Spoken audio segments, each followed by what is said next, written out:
सारी वानर सेना माता सीता को खोजते हुए समुद्र के किनारे आ पहुँचे। यहाँ आकर के अथाह सागर को देखकर वानर सेना का सारा मनोबल टूट गया।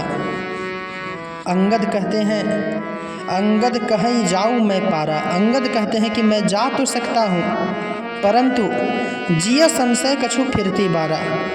मन में संशय है कि फिर वापस कैसे आऊँगा। जामवंत जी अंगद को समझाते हैं कि आप तो सबके नायक हैं। जामवंत जी देखते हैं कि हनुमान जी मुट्ठी बांधे चुपचाप बैठे हुए हैं।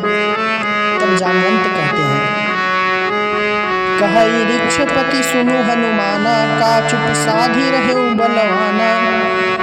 ऋक्षपति जामवंत जी कहते हैं, हे हनुमान जी, आप चुपचाप क्यों हैं? आप संसार में सबसे बलवान हैं।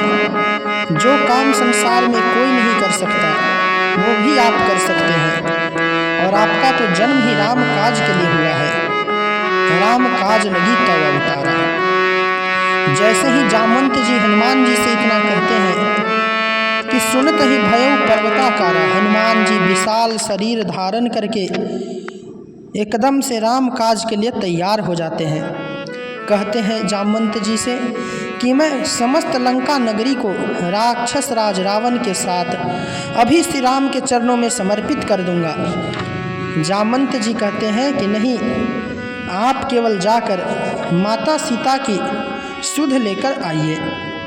उसके बाद वानर सेना वहाँ पर जाकर राम जी के साथ रावण को मारकर माता सीता को लेकर आएगी।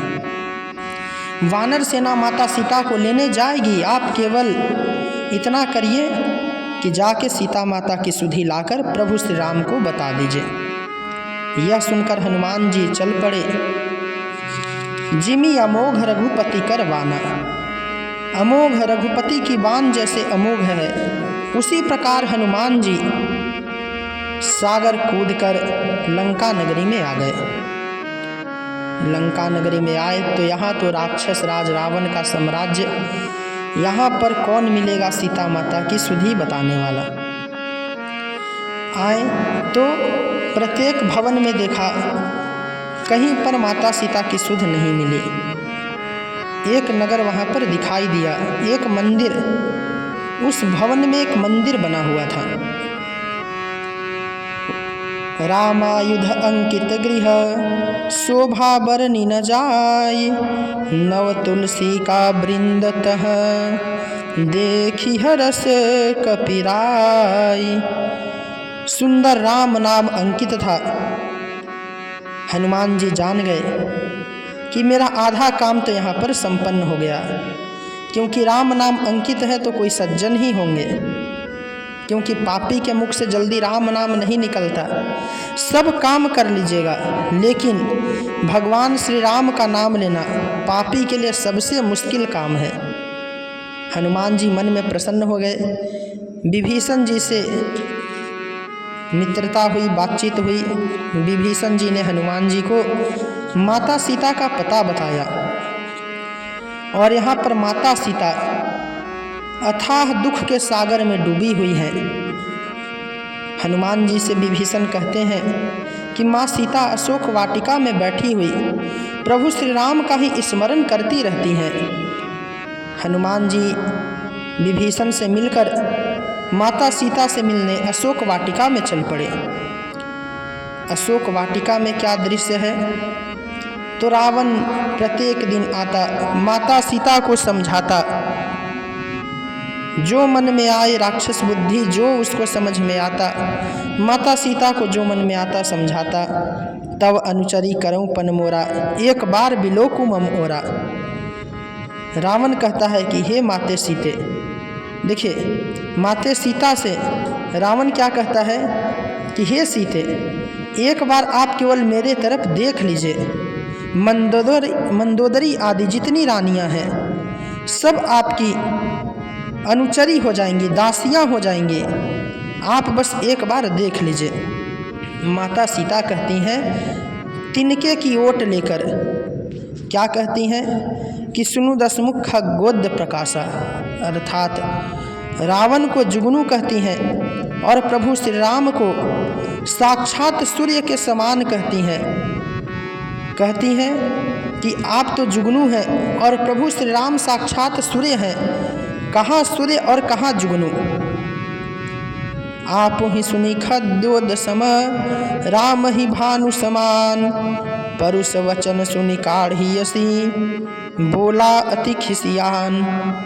अपने आप को खद्योत जुगनू और प्रभु श्री राम को सूर्य के समान सुनकर रावण क्रोधित होकर कहता है कि चंद्रहास रावण के पास एक अत्यंत ही चमत्कारी तलवार थी जिसको कि चंद्रहास कहा गया है। चंद्रहास तलवार निकालकर रावण कहता है कि मैं इस तलवार से तुम्हारा सर काट दूंगा। सीता माता कहती हैं कि हे चंद्रहास, मेरे विरह को दूर कर दो। रावण को फिर से सब दासियां रानियां समझाती हैं। रावण अपने महल में चला जाता है।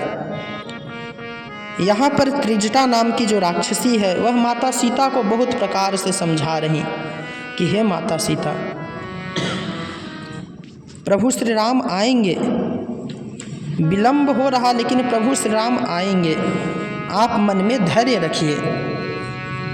इस प्रकार बहुत तरह से समझाकर सभी दासियां वहाँ से चली जाती हैं। माता सीता को महान शोक है, मन में कहती हैं कि हे प्रभु, आपने मुझे त्याग दिया है तभी तो विलंब हो रहा है। यदि मुझ में कुछ दोष है तो अभी चंद्रमा से अग्नि आकर मुझको भस्म कर दे। हे अशोक, अशोक वृक्ष के नीचे माता सीता बैठी हुई हैं। अशोक अर्थात शोक को हरण करने वाला। माता सीता कहती हैं, हे अशोक, तुम मेरे शोक को दूर कर दो, अपने नाम को सत्य कर दो। इस प्रकार महान विरह से व्याकुल माता सीता को देखकर हनुमान जी अशोक वाटिका में उसी वृक्ष के ऊपर बैठे हुए सब दृश्यों को देख रहे थे।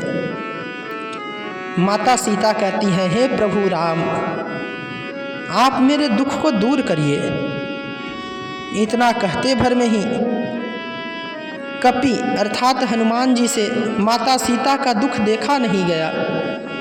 उन्होंने प्रभु श्री राम की मुद्रिका माता सीता के आंचल में डाल दी।